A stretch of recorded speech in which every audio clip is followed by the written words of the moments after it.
हाँ जी जॉली जी, सॉरी वो बेटी की शादी है ना, तो सारे काम मेरे सर पे आ गए हैं। नहीं कोई बात नहीं। Sorry to keep you waiting.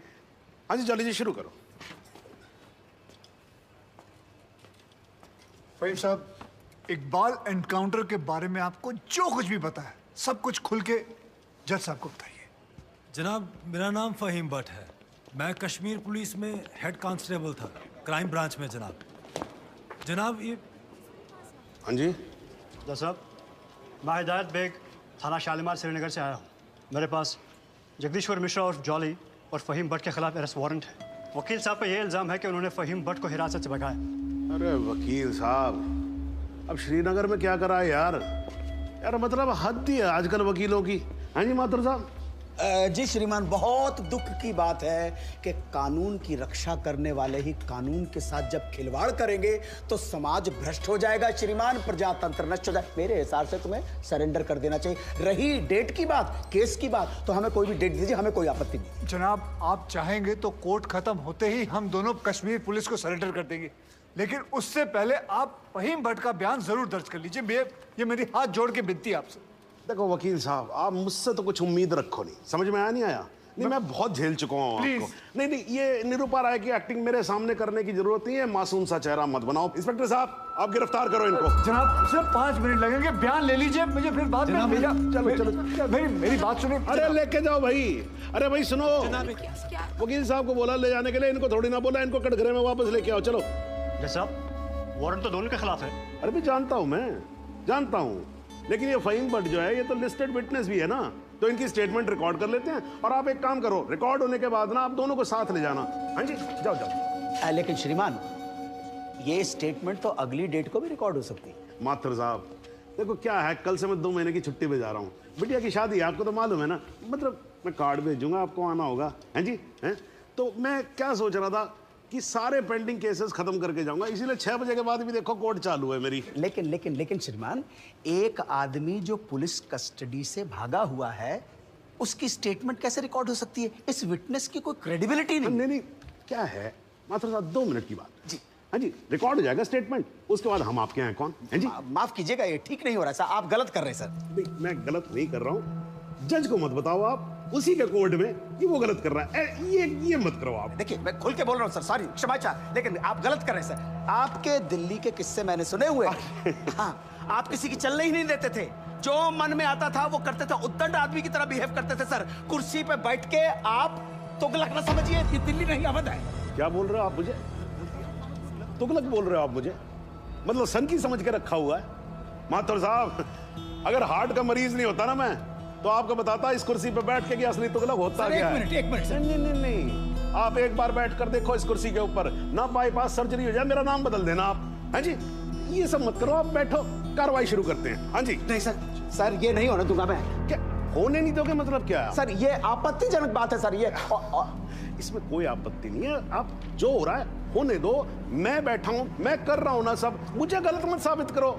Sir, अगर आपने जबरदस्ती की तो मैं यहीं पर अदालत में धरने पे बैठा हूं।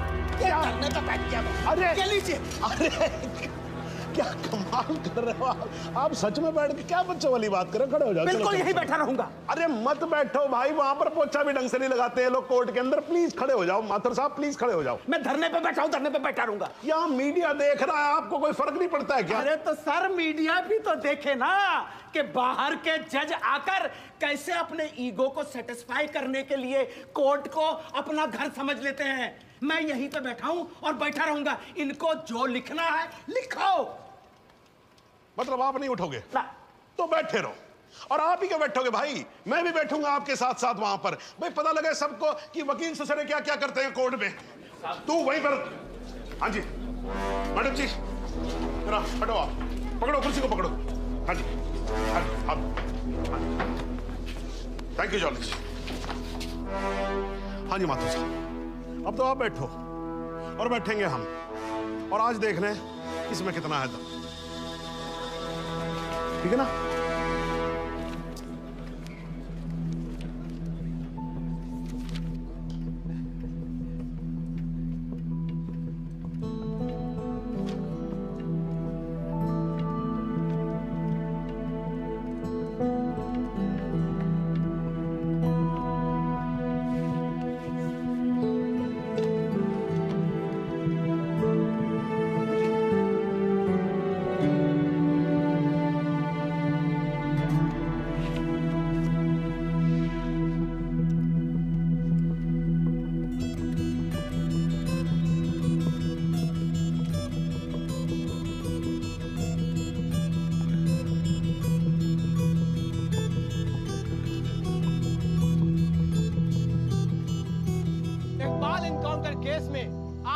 जो कुछ भी हुआ वो शायद भारतीय न्याय व्यवस्था के इतिहास में पहली बार हुआ होगा।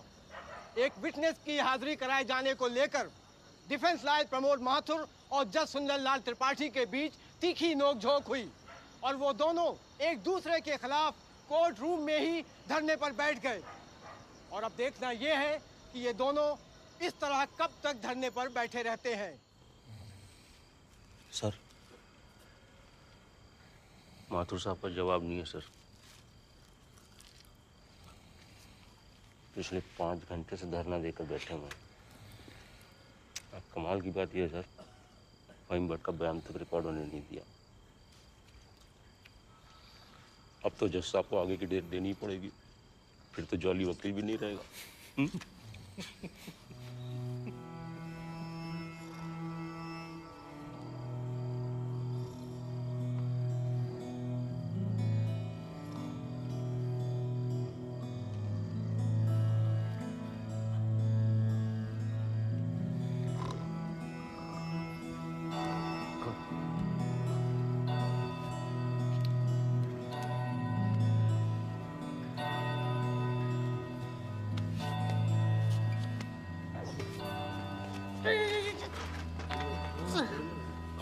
सर,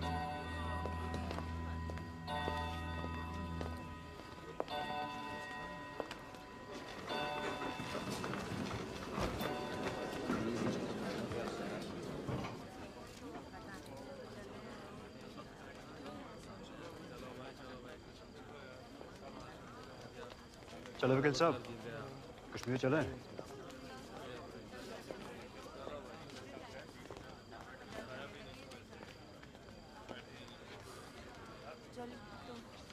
मैं चलता हूँ, अपना ध्यान रखना, ठीक है?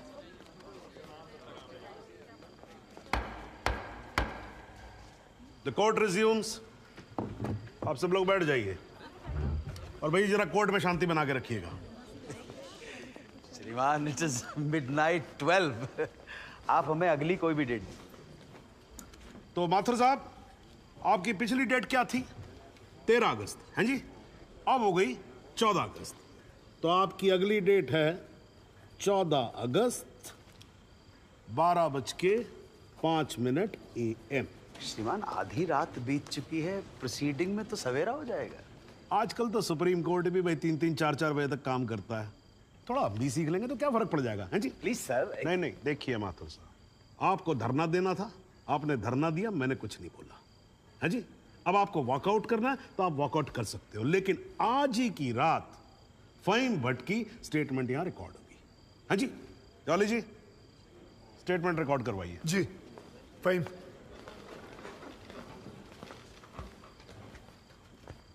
जनाब, बहुत बहुत शुक्रिया। फहीम साहब को बताओ क्या क्या हुआ था। जनाब, इस इनकाउंटर से कुछ महीने पहले हमने एक इंटेलिजेंस रिपोर्ट भेजी थी सिंह साहब की टीम को, जिसमें एक कश्मीरी मिलिटेंट इकबाल कादरी के डिटेल्स थे जो यहाँ लखनऊ में छिपा था। जनाब, इस इनकाउंटर से एक दिन पहले मुझको फोन करके यहाँ बुलाया गया ताकि मैं इस बात की शिनाख्त कर सकूं कि जिस इकबाल को इन्होंने पकड़ा है वो इकबाल कादरी है या नहीं। जनाब, जब मैं यहाँ पहुंचा तो उस शख्स का निकाह हो रहा था। मैं देखते ही समझ गया कि इकबाल वो इकबाल नहीं है। मगर जनाब, सिंह साहब की टीम ने मुझ पर प्रेशर बनाया कि मैं अपनी रिपोर्ट में ये कहूं कि इकबाल कासिम ही इकबाल कादरी है। मैंने ये करने से मना कर दिया, मैं श्रीनगर वापस चला गया। फिर जनाब, जब मैंने इनकाउंटर की न्यूज़ पढ़ी तो मेरे को जनाब बड़ा अफसोस हुआ। मैंने श्रीनगर में अपने अफसरों को बताया तो बोले बात को रफा दफा करो। मैंने बहुत समझाया उनको, वो नहीं माने। जब वो नहीं माने तो मैंने दिल्ली में सेंट्रल एजेंसी को इस इनकाउंटर की कंप्लेन कर दी। मुझ पर कंप्लेंट वापस लेने के लिए बहुत प्रेशर डाला गया। फिर मैं नहीं माना तो इन्होंने क्या किया जनाब, एक दिन मुझको गिरफ्तार कर लिया, एक झूठा मुकदमा बनाकर मुझे जेल में डाल दिया जनाब, और मेरे को जनाब महकमे से भी बाहर कर दिया जनाब मेरे को। शुक्रिया जनाब। माथुर साहब, आप कुछ कहोगे या नाराज हो अभी तक?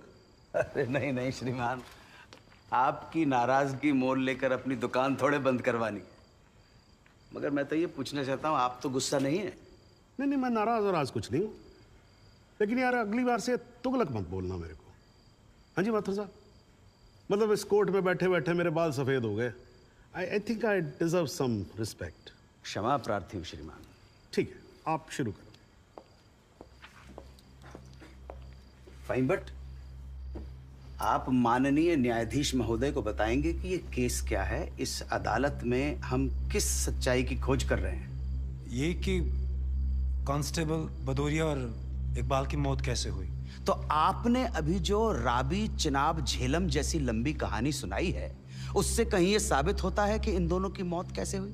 क्योंकि मौके वारदात पे आप तो थे नहीं। जी नहीं, लेकिन ये तो पता चल। लेकिन कुछ नहीं। अगर कोई और फिल्मी कहानी सुनानी हो तो जज साहब को सुनाई। इनको फिल्मों में बहुत इंटरेस्ट है, मुझे बिल्कुल कोई दिलचस्पी नहीं है। मुझे तो मेरे प्रश्न का सीधा साधा जवाब दे दो यार, यस और नो।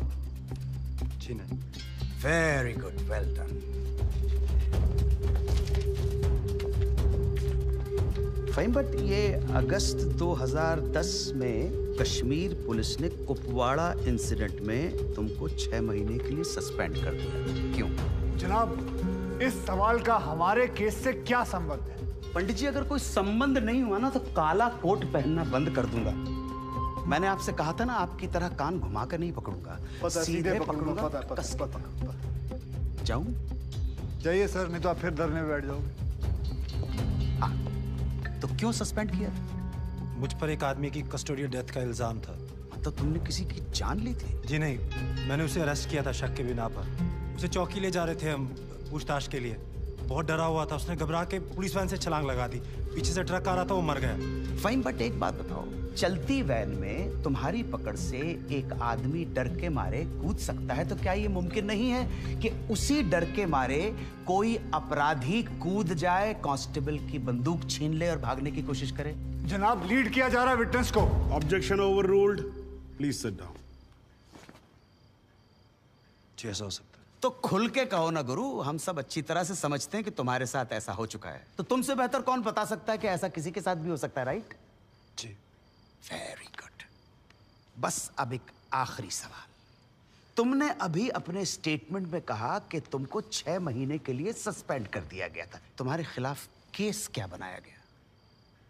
मुझ पर इल्जाम था कि मैंने एक कॉन्फिडेंशियल इंफॉर्मेशन दुश्मन को सप्लाई की। मगर वो इल्जाम झूठा है जनाब। जनाब, मुझे जेल में इसलिए डाल दिया गया क्योंकि मैंने इस मामले की कंप्लेंट सीबीआई को कर दी थी। ये तो तुम कह रहे हो ना, तुम्हारे कहने से मुकदमा झूठा नहीं हो जाएगा और तुम निर्दोष साबित नहीं हो एक मिनट जाएगा। जनाब, साहब भूल रहे हैं कि जब तक आरोप सिद्ध ना हो जाए तब तक आरोपी निर्दोष होता है। That is the point, वकील साहब। That's the bloody point। और श्रीमान, इस तर्क के आधार पर तो इंस्पेक्टर सूर्यवीर सिंह और उनके साथी निर्दोष हुए हैं सर। लेकिन 2 मिनट के लिए श्रीमान ये अखबार पढ़िए, टीवी खोल के देखिए। सारा मीडिया, सारा समाज, सारा देश इंस्पेक्टर सूर्यवीर सिंह और उनके साथियों को दोषी डिक्लेयर कर चुका है। His reputation, his career, his future is finished.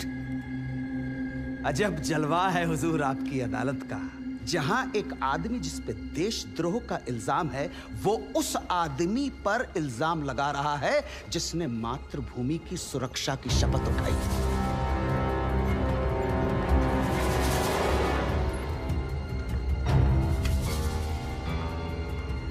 श्रीमान, आज से कई साल पहले इलाहाबाद हाई कोर्ट के बाहर एक बॉम्ब ब्लास्ट हुआ था जिसमें 9 बेकसूर लोगों की जानें गई थी।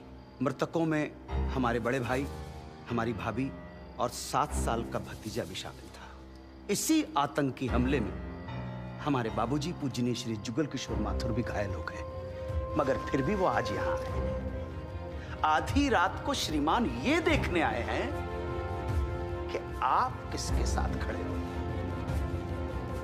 और श्रीमान, मैं ये पूछना चाहता हूं कि क्या ये न्यायालय इतना कमजोर है कि फैसला भी नहीं कर पा रहा है कि देश को सूर्यवीर जैसे अफसरों की जरूरत है या इकबाल कादरी जैसे हत्यारों की? और श्रीमान, अंत में सिर्फ इतना निवेदन करना चाहता हूं कि हम कितना ही अनजान बने रहें, कबूतर की तरह आंखें बंद करके बैठे रहें, लेकिन हकीकत यह है श्रीमान that we are in a state of war.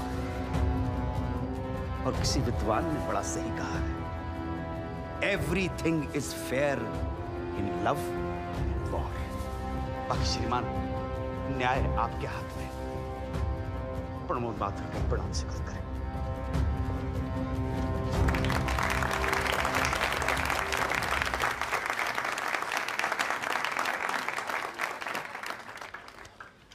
हाँ जी जॉली जी, योर टर्न। जी सबसे पहले तो मैं सिंह साहब से कुछ सवालात करना चाहूंगा। सिंह साहब, आप विटनेस बॉक्स में आइए।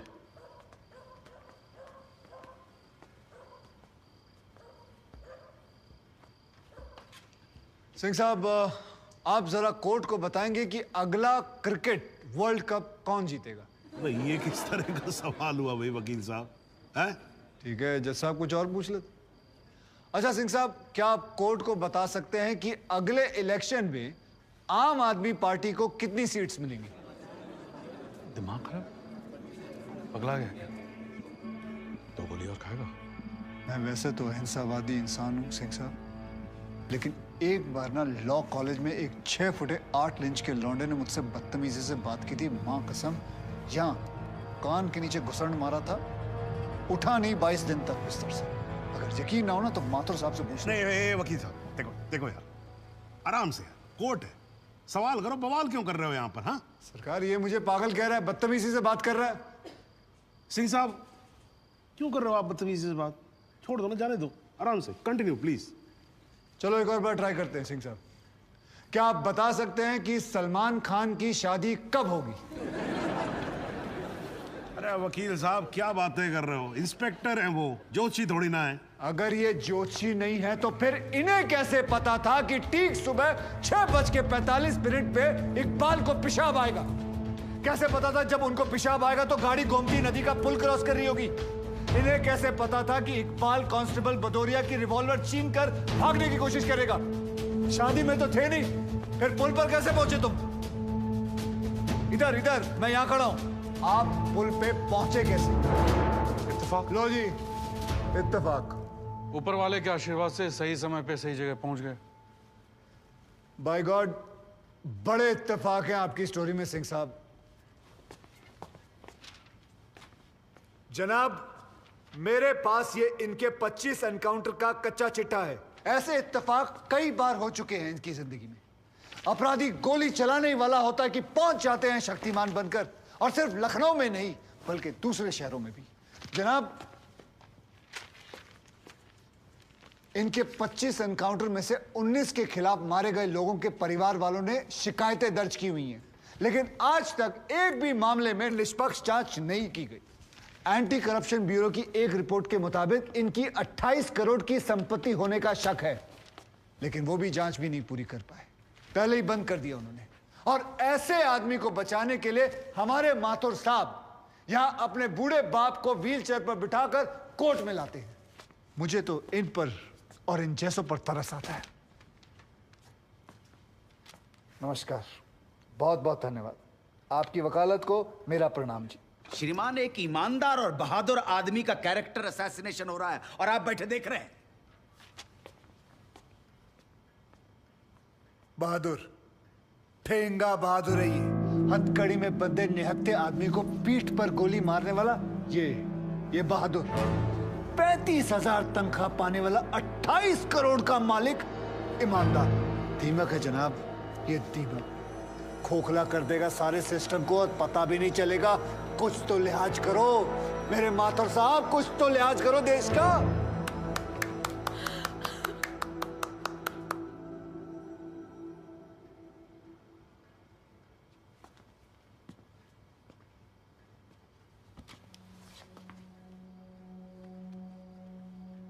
मैं जुगल किशोर माथुर साहब का दर्द समझ सकता हूं।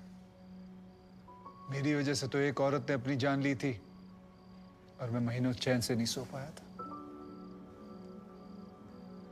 लेकिन माथुर साहब ने तो अपनी बेटी, बहू और पोते को खोया। उनका दर्द उनके अलावा इस कोर्ट में सिर्फ एक ही आदमी समझ सकता है, ज़हूर सिद्दीकी साहब। इन्होंने भी अपनी बेटी, दामाद और होने वाले नाती को खोया है। दर्द में ये दोनों एक जैसे हैं जनाब। अब इन्हें जुगल किशोर सिद्दीकी कहूं या फिर इन्हें सहूर किशोर माथुर, कोई फर्क नहीं पड़ता। जनाब, गोमती नदी के पुल पर उस दिन 2 जानें गई थी। एक 12 घंटे पहले दूल्हा बने, हाथों में मेहंदी लगाए इकबाल कासिम की थी, और दूसरी 20 दिन में रिटायर होने वाले कांस्टेबल बलदेव सिंह भदौरिया की। और जनाब, ये हैं कांस्टेबल भदौरिया की पत्नी, जो अपने पति को खो चुकी है और जेल में बंद अपने बेटे की बेल करवाने के लिए कोर्ट के चक्कर काट रही है। अब इन्हें क्या कहेंगे माथुर साहब? मुस्कुराइए, आप लखनऊ में। सच सुना तो नजरें फेर ली माथुर साहब। ओ माथुर साहब, इत्तेफाक सिर्फ तुम्हारे साथ नहीं होते सिंह, ऊपर वाले की बड़ी कृपा है मुझ पर। इस दफा एक इत्तेफाक मेरे साथ भी हुआ है। बाय गॉड, मजा आएगा। पंडित जी को लाइए, लाइए जल्दी।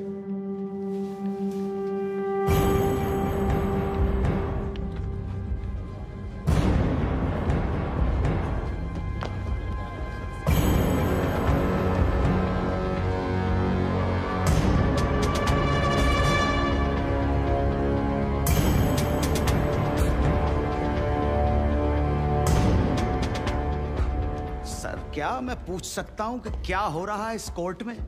और क्या आप बताने की जहमत करेंगे कि आप ऐसा होने क्यों दे रहे हैं? कौन है ये बाबा सर? इसका इस केस से क्या रिलेशन है सर? ना कोई एडवांस नोटिस है, ना अग्रिम सूचना है। क्या रेलेवेंस क्या है और आप इसे अलाउ कर रहे हैं? जनाब, इस विटनेस का नोटिस देता ना तो ये विटनेस यहां नहीं होता, किसी मुर्दा घर में गड़ा हुआ होता। इस आदमी को मैं पकड़ के नहीं लाया हूं, पुलिस वाले पकड़ के लाए हैं। और जनाब, इस विटनेस का इस केस के साथ डायरेक्ट कनेक्शन है। इंस्पेक्टर साहब, आपने अरेस्ट किया इसको? जनाब, ये वकील साहब एकदम सही कह रहे हैं। इस पंडित का इस केस से सीधा संबंध है। अगर संबंध नहीं हुआ ना, इंस्पेक्टर साहब, नौकरी खा जाऊंगा मैं आपकी। जानते हो ना ये बात? लेकिन जनाब, मैं बिल्कुल सही कह रहा हूं। ठीक है,